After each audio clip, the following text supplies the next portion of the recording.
Have you ever just wanted a dedicated spot in your home that's just for you?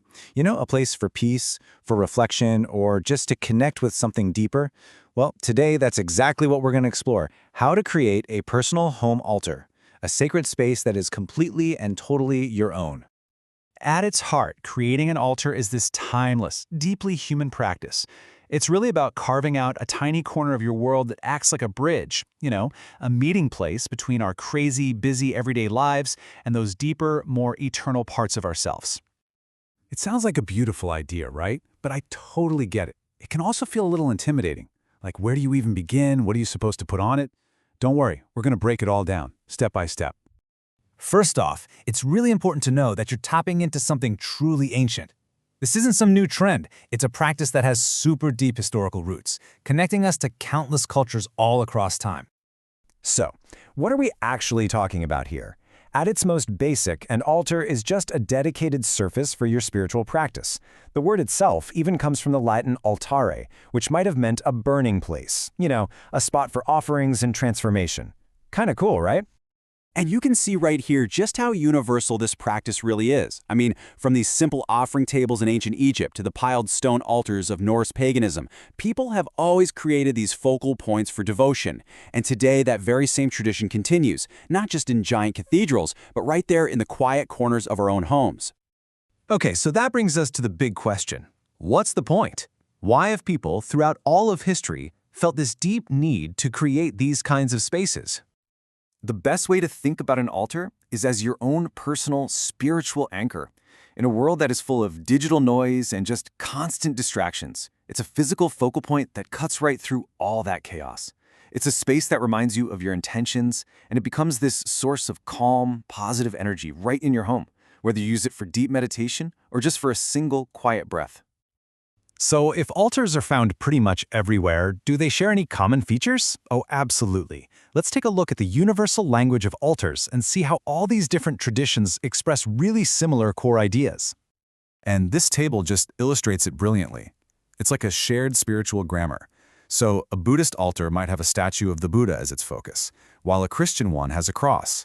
A Hindu altar might feature offerings of flowers and incense, while a Tibetan Buddhist one has 7 bowls of water. The specific items change, of course, but the core functions, a focal point, offerings, natural elements, and tools for practice, they stay remarkably consistent across the board. Okay, now for the fun thought, the practical how-to guide. Let's start with the very first decision you've got to make. Where in the world are you going to put your altar? But before we get into the specifics, let's just all remember this one crucial piece of advice. Creating an altar is a deeply personal journey. These are just guidelines to get you inspired, not some rigid set of rules to box you in. The most important thing here is that it feels right to you. So, the most important thing is to pick a spot that just feels special to you. Look for a quiet corner somewhere away from the daily chaos. Some traditions, like Vastu Shastra, actually suggest the northeast corner for positive energy. And try to elevate it off the floor, even if it's just on a simple shelf as a sign of reverence. And hey, you don't need a fancy table. A clean, beautiful cloth can instantly create that sacred foundation you're looking for. Okay, so once you've got your space, it's time for the most personal step of all, choosing what to actually put on it. This is where your altar truly becomes a reflection of your own unique path. So, just take a moment to ask yourself this question. What inspires you? What grounds you? What represents the connection you're trying to build? The answers to those questions will guide you to the perfect objects. Now, think of these categories as a menu of ideas, not a checklist you have to complete. Your central focus could be a statue, sure, or it could just be a beautifully written word like gratitude.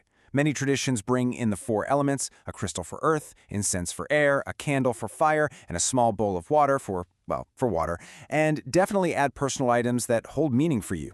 The whole goal is to create a collection that speaks directly to your heart. So you've chosen a location, you've picked out your objects. Now, how do you make this space a living, breathing part of your daily routine? That's our final step.